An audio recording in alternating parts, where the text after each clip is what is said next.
Hello YouTube, this is Darkon633, and I'm back with another toy review. Today we're going to take a look at the Masters of the Universe Origins Stridor. Now this is a design that I always did enjoy, even from the original cartoon, but it's something I never got a toy of. I know a version of it was released in the original Master Universe line back in the 80s, and also another version was released in Master Universe Classics, but I never ended up getting that character in the line. So this is really nice that this is my first look at the Stridor figure in design form anyways. Anyways, we'll take a look at the box. Now the box is pretty big, actually, all things considered. Just to show as a comparison, here is Stridor next to Master Universe Origins Battle Cat. And as you can see, just that alone, he is pretty massive. So that's actually a pretty crazy big box there. And just as another comparison, here is Stridor next to a figure. So here he is next to He-Man. Just to show how big this box is, and man, that is massive. I really enjoy how big this box is. Anyways, we'll now take a look at it more closely. On the top, we have some really nice artwork. We have a picture of Fisto. We have a Rotom, which I hope also gets in the line, and what it looks like is another version of Skeletor, but I'm not exactly sure what version it is on top of my head. It looks pretty cool, though. We have Screech here, which also is not in the line, too, so that's going to be interesting if we get that. Up here, we have Sunman, which is actually really surprising they actually got on the packaging here.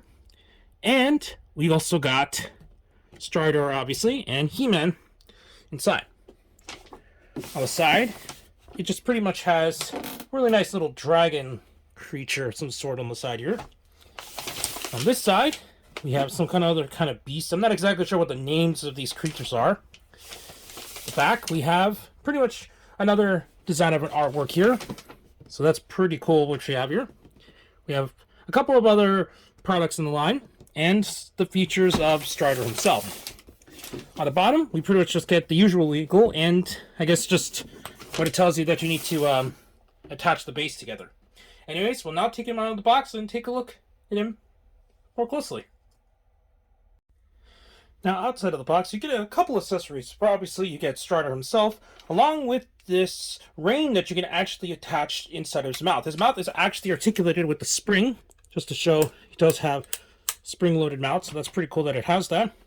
And it does have a base where you do need to assemble, and for what I can tell, once you attach the fence piece, it's supposed to not come up. I think by force you'll be able to remove it, but obviously you might end up breaking it if you try to remove it. Other pieces include these cannons, which can be attached here next to his neck, and another battle armor, for what I could tell, is supposed to represent kind of more the Master of the Universe classic styled armor. So that's cool that it actually is included if you want to have more options. Just to show how it looks like, you slide off the armor here to expose his face underneath. As you can see, it's got some details there with his eyes and so on. And if you want, you can attach this armor over his head. You do need to slide it over his ears though, but as you can see now, it's got more of that Master of the Universe Classics inspired kind of helmet. But we're going to reattach the standard helmet for the rest of this review. So let's just take that off and place this back on. Anyways, articulation wise in this mode, he does have some articulation. Most of it is ratcheted, and it's very nice. There, as you can see, it's very tight on there. It's also got a ratchet here. Also on the feet as well. Same thing in the front. It's a little looser in the front, but not terrible. It's not ratchet here, for what I can tell. It's just random swivel. But on the back, it is ratcheted. And also, the cannon actually removed off, so we're going to pick that up in a minute. But articulation-wise, his head can move left and right slightly. Mine's very tight, so it's a little bit hard to move around.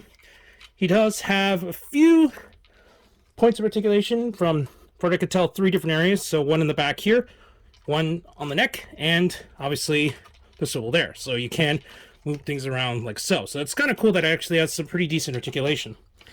Just to show the back, as you can see, it's got some more sticker detailing over. These are factory applied, so you do not need to attach them. But the back cannon can also turn. It's very tight on. And it does have some see if I get a camera, inner cockpit detail there. So that's kind of cool that I actually can do that. Anyways, with the stand, you can attach him like so. So it makes it look like he's kind of standing over the fence like you see with some horses in real life. But also with this, it kind of looks like one of those kiddie toys that you see in like in front of grocery stores and a bunch of older arcades and so on, where it kind of just moves around. And it's kind of funny that you can actually replicate that. It's kind of hard to do because of the legs being around the fence, but as you can see, it can spin and so on, and you can also articulate the stand back and forth. Anyways, we'll now take a look at how it looks like with the figure inside.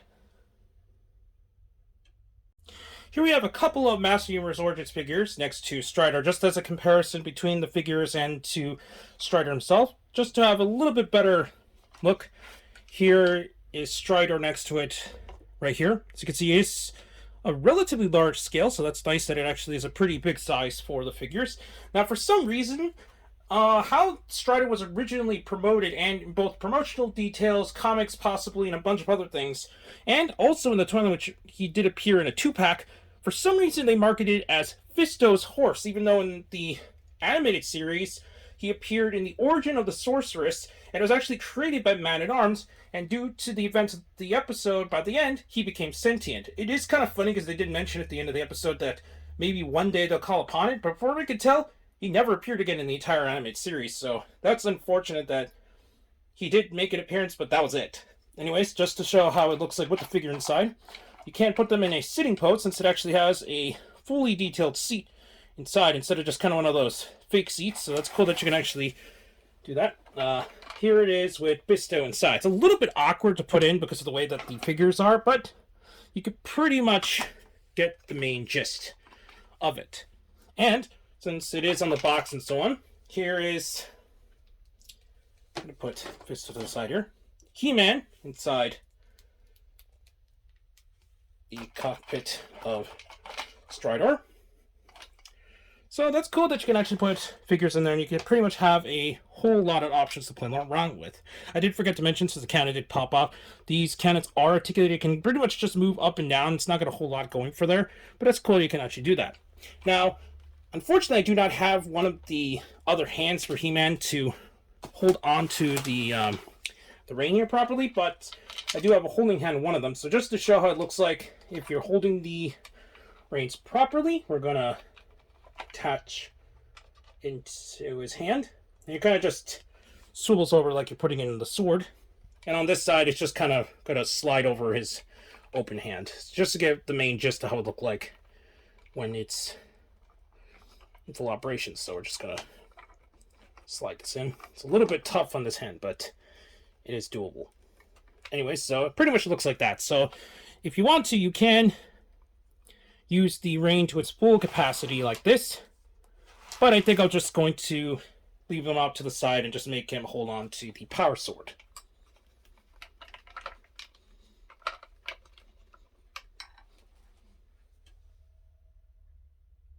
Before we go into the final conclusions of this product itself, we're just going to do a few more comparisons. One, here it is next to the previously released Sky Sled. And as you can see, this thing is quite small compared to Stridor here. So it's still cool to see a lot of these little vehicles and so on from the original line get into the Origins line as well. Here he is next to Battle Cat out of box, since we showed it earlier what it was inside. So you can see he's still quite bigger compared to Battle Cat, so that's quite impressive how big this figure is. Anyways, this is a really nice release, and I'm happy to finally get a hold of Stridor since it's a really nice design, and fortunately I just wasn't able to get the previous two releases, obviously, since I wasn't born in the 80s. I don't have the original Stridor release, and I'm not sure how expensive the original one's going for, but it is nice to see that it is easier to get a hold of a modern version of the character, since obviously the stuff mentioned before. I got mine at Amazon for around $30. I forgot exactly what the full price of this particular release was, but it's definitely worth what it is, because it's a quite massive beast, and it's really nice compared to the Origins figures. Anyways, please come rate and subscribe, and check out Hero-Club for all your hero news and more. Also, please check out DarkClaw643, who is my logo designer. And from now, I'll be seeing you later, YouTube. Bye.